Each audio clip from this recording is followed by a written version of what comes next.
नमस्कार मित्रों। भगवद गीता का चौथा अध्याय पूर्ण रूप से समाप्त हो चुका है और पांचवें अध्याय पर बढ़ने से पहले हमने आपके सामने एक परीक्षा रखी है, जहां पर कि हम आपको 5 प्रश्न प्रदान कर रहे हैं भगवद गीता के चौथे अध्याय से संबंधित। और हम यही चाहते हैं कि आप इन प्रश्नों के उत्तर हमें दें।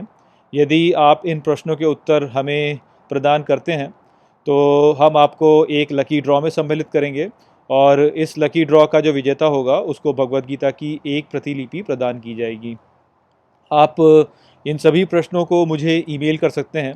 जो ईमेल आपको मुझे भेजना है, जिस पर वो अभी इस समय आपकी स्क्रीन पर दिख रहा होगा, तो इस ईमेल पर आप इन 5 प्रश्नों के उत्तर भेजिए। हम आपको एक लकी ड्रॉ में सम्मिलित करेंगे और आपको भगवद गीता की एक प्रतिलिपि प्रदान की जाएगी।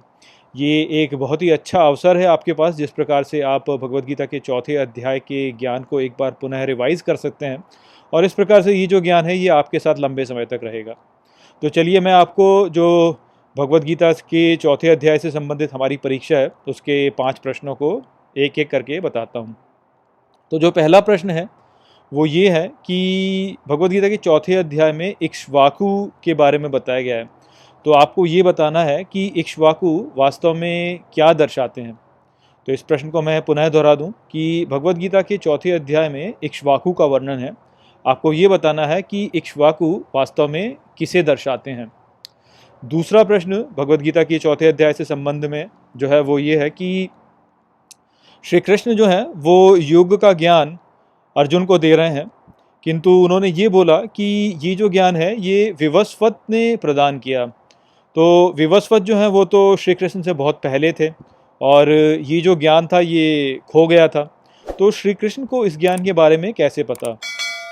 तो ये प्रश्न मैं आपके लिए पुनः दोहरा देता हूँ कि भगवद गीता में श्री कृष्ण अर्जुन को योग का ज्ञान प्रदान कर रहे हैं और उन्होंने ये कहा कि ये जो योग का ज्ञान है ये विवस्वत ने प्रदान किया और एक लंबे अंतराल में ये जो ज्ञान है वो खो गया।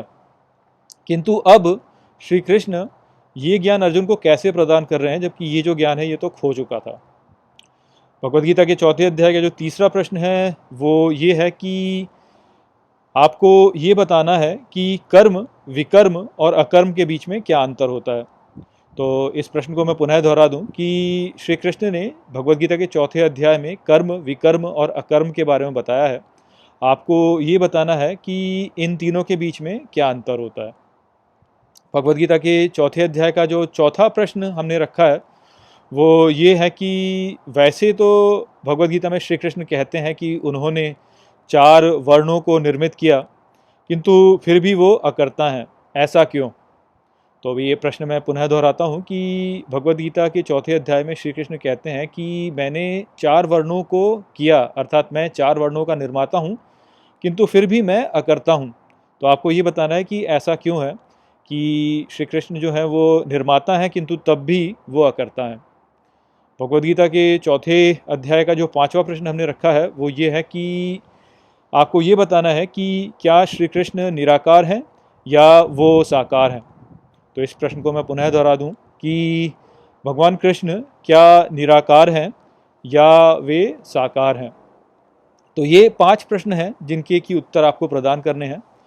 आप इन प्रश्नों के उत्तर मुझे इस ईमेल पे भेज दीजिए जो कि इस समय आपकी स्क्रीन पर दिख रहा है और आपको फिर एक लकी ड्रॉ में सम्मिलित किया जाएगा और उस लकी ड्रॉ का जो विजेता होगा उसको भगवद गीता की एक कॉपी निखिल प्रदान करेंगे। तो निखिल को बहुत बहुत धन्यवाद कि वो इस प्रकार से भगवद गीता की एक कॉपी प्रदान कर रहे हैं और आप सभी को प्रेरित कर रहे हैं इन परीक्षाओं को करने के लिए।